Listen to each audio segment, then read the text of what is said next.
श्री स्वामी समर्थ. कुलदेवतेच्या दोषाची लक्षणे जाणून घेऊयात. नंबर 1. घरात काहीही कारण नसताना नेहमी भांडणं होऊन घरातील सर्व सदस्य एकमेकांचा द्वेष करतात.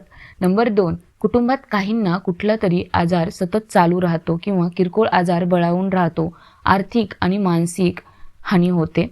नंबर 3. कुटुंबातील व्यक्तींचे मानसिक स्वास्थ्य बिघडून सतत अस्वस्थता वाटते. नंबर 4. नोकरी व्यवसायात अडीअडचणी निर्माण होणे, नोकरी धंदा नसणे. नंबर 5. शैक्षणिक अडीअडचणी उद्भवून शिक्षण अर्धवट राहणे, मनात योजिलेले कोणतेही कार्य विलंबाने होणे. नंबर 6. मनात सतत वाईट साईट विचार येणे, सतत वाईट स्वप्न पडणे, स्वप्नात लग्न झालेली स्त्री दिसणे. नंबर 7. कुटुंबातील व्यक्ती मटका, दारू, जुगार अशा गोष्टींच्या अधीन होणे, आर्थिक परिस्थिती कमजोर होऊन हालाकीचे जीवन जगावे लागणे. तर हे आहेत कुलदेवतेच्या दोषाची लक्षणे. श्री स्वामी समर्थ.